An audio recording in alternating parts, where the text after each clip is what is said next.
Base nga sa ating latest satellite image, nakapasok na nga dito sa loob ng ating Philippine Area of Responsibility yung binabantayan nating low pressure area kaninang alas 2 ng hapon. At huli nga yung namataan sa layong 1,095 kilometers silangan ng southeastern Luzon. Nananatili pa rin nga na mataas yung tsansa nito na maging isang ganap na bagyo sa loob ng 24 oras. At kung mangyayari nga yan, papangalanan natin yung si Wilma at ito nga yung magiging unang bagyo ngayong buwan ng Disyembre. At inaasahan nga natin na maaari ang tumahak pakanluran at maaari ang maglandfall dito sa may parte ng Southern Luzon, Visayas at Mindanao, Biyernes hanggang Linggo. Sa ngayon nga, mataas pa rin yung uncertainty kung saan talaga tutahak itong binabantayan nating low pressure area.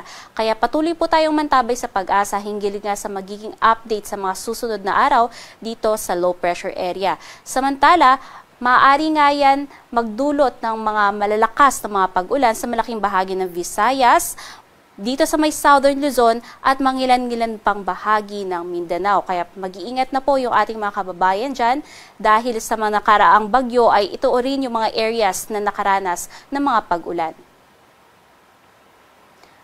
Andyan nga rin yung posibilidad na maaari na din tayo magtaas ng wind signal dahil sa nakikita nating senaryo bukas o sa Thursday.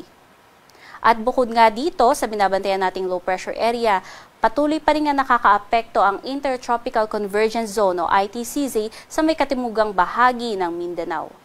Northeast monsoon naman o hanging amihan ang siyang umiiral dito sa may Northern Luzon. Sa magiging lagay naman ng panahon bukas, asahan nga natin na dito sa may Cagayan Valley at Cordillera, makararanas na makulimlim na panahon at mga kalat-kalat na mga pag-ulan dahil nga yan sa epekto pa rin ng northeast monsoon. Samantalang dito naman sa may Aurora, Quezon, hanggang dito sa may Camarines Norte, makakaranas din yan ng mga pag-ulan dahil sa magiging epekto ng shear line o ito nga yung salubungan ng hangin galing northeast monsoon at sa may easterlies. Samantalang dito sa may Ilocos Region at nilalabi pang bahagi ng Central Luzon, makararanas ng bahagyang maulap hanggang sa maulap na kalangitan at mga pulupulong mahihinang mga pag-ulan dahil sa patuloy din na pagbugso ng northeast monsoon. Samantalang dito sa Metro Manila at nalalabi pang bahagi ng Luzon, makararanas ng mga tsansa ng mga pulupulo at mga panandali ang mga pagkidlat at pagkulog sa hapon at gabi, dala naman ng localized thunderstorms. Ang temperatura nga ay maaaring umabot hanggang 33 degrees Celsius dito sa Legazpi, samantalang dito sa Metro Manila maaaring umabot 25 to 32 degrees Celsius. Sa may area naman ng Basilan, Sulu at Tawi-Tawi dahil sa patuloy na epekto ng Intertropical Convergence Zone, asahan pa rin nga yung mga tsansa ng mga katamtaman hanggang sa mga malalakas na mga pag-ulan. At sa nalalabi pang bahagi ng Mindanao, Visayas at Palawan, andyan yung tsansa ng mga pulupulo at panandali ang mga pag-ulan, pagkidlat at pagkulog sa hapon, dala naman yan ng localized thunderstorms. Agwat nga ng temperatura dito sa may parte ng Davao, maaaring umabot ng 33 degrees Celsius maging dito sa may Puerto Princesa at dito naman sa may Zamboanga ay maaaring umabot 25 to 34 degrees Celsius. At dahil nga sa papalapit na low pressure area na maaaring maging bagyo, inaasahan na nga natin yung pabungad ng mga pag-ulan dito sa may Northern Samar at Eastern Samar. Bukas nga yan ng hapon hanggang Biyernes ng hapon at maaari nga yung umabot 50 to 100 millimeters. Kaya ngayon pa lamang ay pinag-iingat na po natin yung ating mga kababayan dyan dahil sa ina-expect po natin na mga significant na malalakas na mga pag-ulan na maaaring magdulot ng mga pagbaha at pagguho ng lupa. Pagsapit nga ng Biyernes ng hapon hanggang Sabado ng hapon na kung saan patuloy ngang lumalapit yung binabantayan nating low pressure area na magiging ganap na bagyo, maaari na ring makaranas ng 50 to 100 millimeters dito sa may Camarines Sur, Catanduanes, Albay, Sorsogon, maging itong Northern Samar, Samar at Eastern Samar. Sa magiging lagay naman po ng ating karagatan, nakataas nga yung ating gale warning. Magsisimula nga yan dito sa may parte ng Aurora, particularly sa may Dilasag at kasiguran, pataas dito sa may parte ng Cagayan, Batanes, Babuyan Island or sa seaboards ng Northern Luzon hanggang dito naman sa may western seaboards ng Ilocos Region or dito sa may parte particularly ng Ilocos Norte, kaya inaabisuhan po natin, especially nga yung maliliit na sasakyang pandagat na ipagpaliban muna yung mga paglalayag po natin dito sa mga seaboards na nabanggit po natin.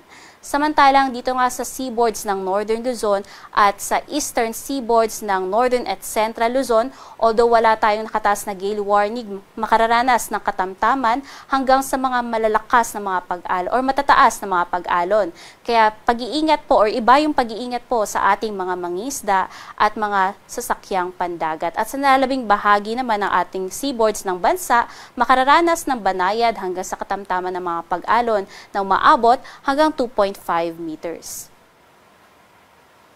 Base nga sa ating tropical cyclone threat potential sa pagitan nga ng ngayong araw hanggang sa Tuesday next week, inaasahan nga yung pag-traverse o yung pag-cross nga nitong binabantayan nating bagyo sa may parte nga ng Southern Luzon, Visayas at dito sa may parte ng Caraga. At kung titingnan nga natin, no, papalabas pa siya or papalabas pa lamang siya by December 10 or Wednesday.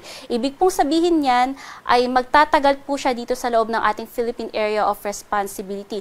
Kaya expect po natin yung mga prolonged na malalakas na mga pag-ulan ay maaari po yung magdulot ng mga malawakang pagbaha at pagguho ng lupa. Kaya mag-iingat po yung ating mga kababayan sa malaking bahagi, especially nga ng Visayas kung saan inaasahan natin na mataas yung chance na natatahak itong bagyo, maging sa may Southern Luzon at dito sa may Caraga. At kung sakali man po na may mga pagbabago nga dito sa forecast natin, no, at meron nga tayong area of probability na tinatawag, mag-ingat na rin po yung mga kababayan natin dito sa may parte ng Quezon at some parts ng Calabarzon dahil andyan din po yung posibilidad ng pagkakaroon ng malalakas na mga pag-ulan dala ng shear line. Sa magiging lagay naman ng panahon sa susunod na 3 araw dito sa may piling lugar sa may Luzon, asahan nga natin na patuloy pa rin nga yung mga pag-ulan dahil sa northeast monsoon sa may bahagi ng Cordillera at Cagayan Valley. Samantalang dito naman sa Metro Manila at iba pang bahagi ng Central Luzon, asahan nga natin yung mga pulo-pulo at katamtaman or mga pulo-pulong mahihinang mga pag-ulan starting ng Friday up until Sunday dahil pa rin yan sa pagbugso ng hanging amihan.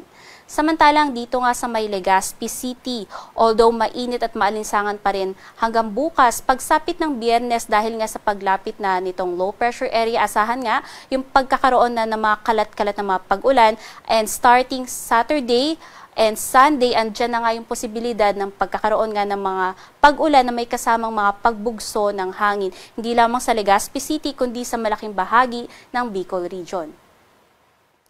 Sa may malaking bahagi nga ng Visayas, asahan nga natin na starting Biyernes hanggang Linggo ay magiging masama na nga yung lagay ng panahon. Andiyan na nga yung mga malalakas na mga pag-ulan na may kasamang pagbugso ng hangin. Samantalang dito naman sa may Iloilo City at kanlurang bahagi ng Visayas, magsisimula na nga yung mga paulan by Biyernes, pero yung pagbugso ng hangin maaaring magsimula pa yan by Saturday.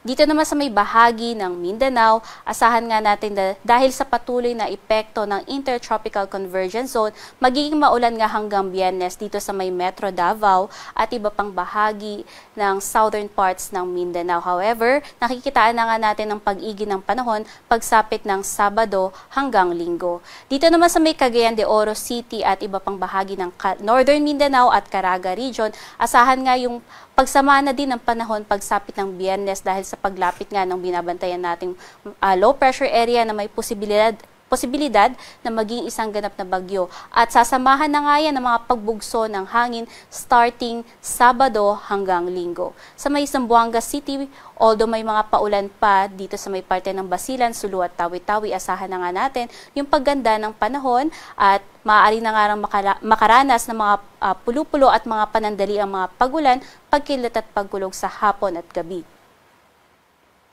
Dito sa Kalakhang, Maynila, ang araw ay lulubog ng alas 5:25 ng hapon at sisikat naman bukas ng alas 6:07 ng umaga.